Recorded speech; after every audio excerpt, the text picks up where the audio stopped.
Have you ever noticed how a relationship can feel intact on the surface, yet quietly unravel beneath everyday routines? That is where this story begins, not with a dramatic argument or a sudden revelation, but with silence. She is married, settled, and surrounded by familiar walls that once symbolized safety. But inside that calm structure, something essential has been slowly fading, almost invisibly. Kaoru married Kevin believing in a future built on understanding and closeness.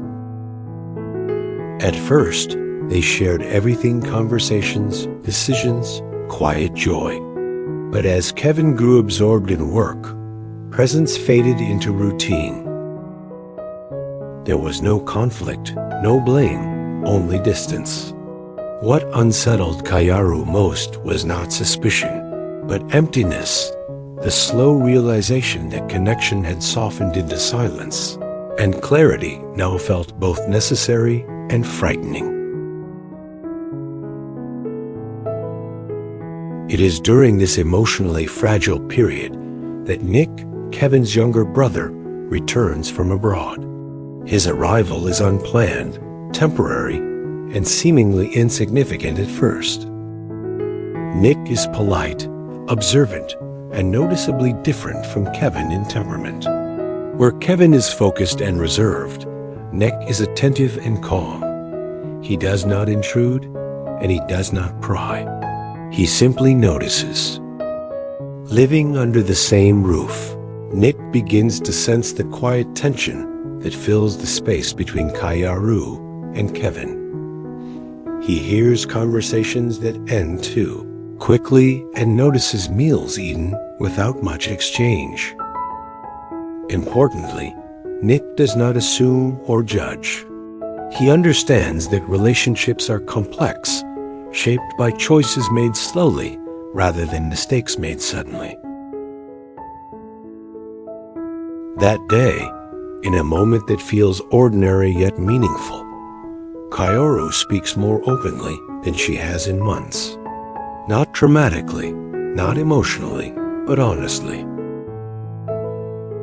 She talks about feeling unheard, about the weight of unspoken concerns, and about the loneliness that can exist even in a shared home. Nick listens. He does not interrupt, advise, or take sides. His role is not to fix, but to understand. Kaoru is not seeking validation for anger, nor justification for blame. She is searching for perspective, for a way to make sense of her emotions without causing harm.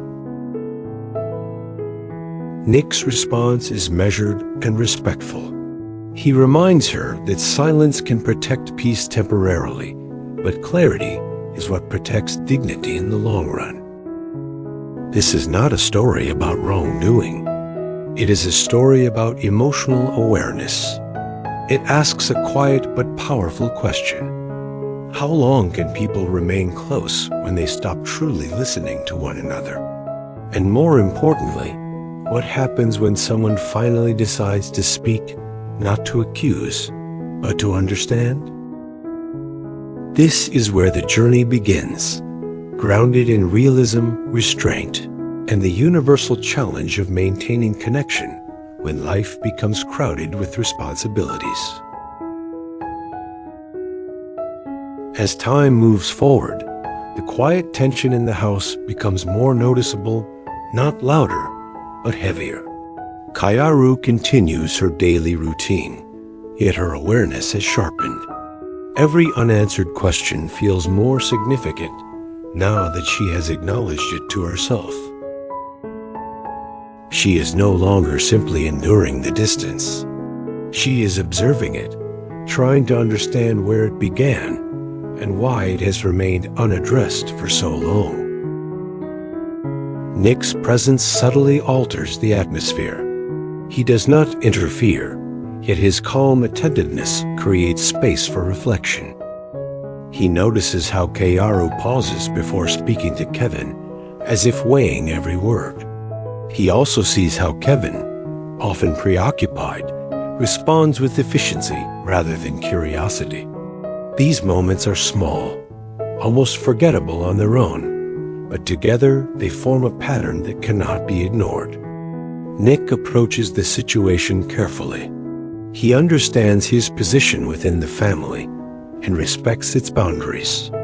Rather than offering opinions, he asks questions, gentle ones, designed to encourage thought rather than provoke reaction.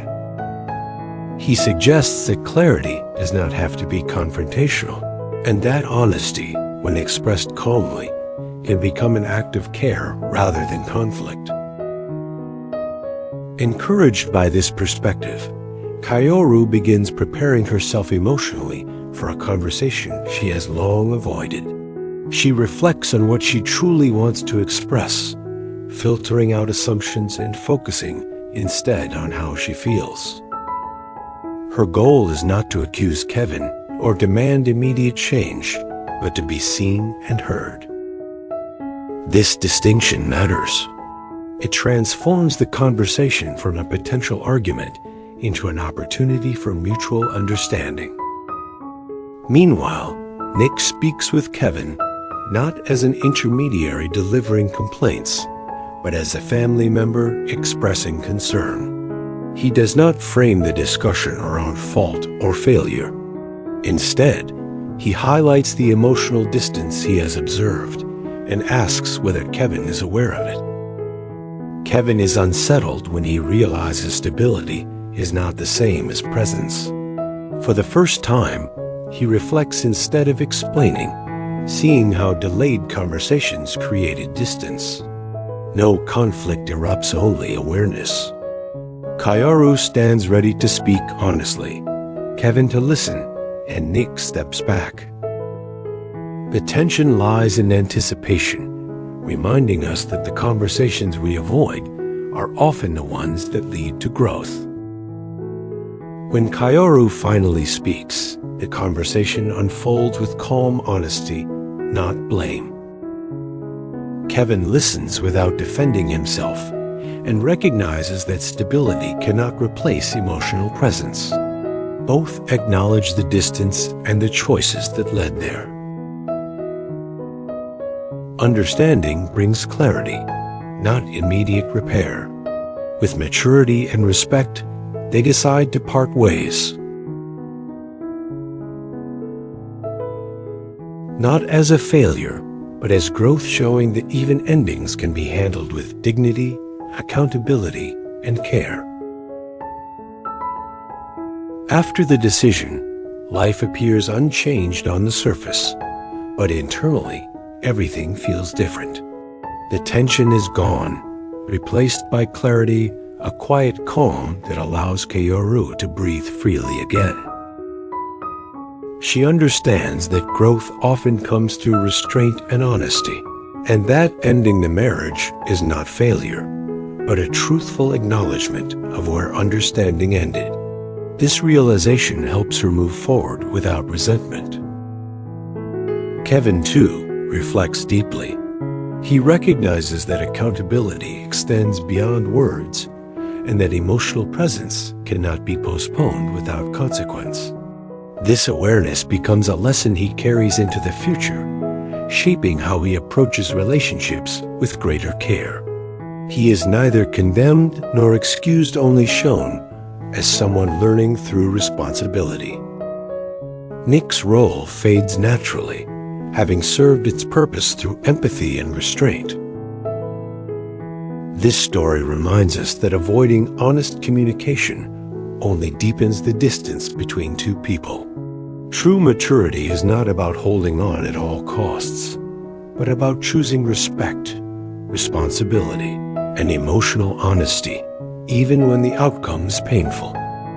If this story made you reflect, take a moment to listen more carefully, speak more openly, and value clarity over assumptions. Please like, subscribe, and share your thoughts respectfully in the comments.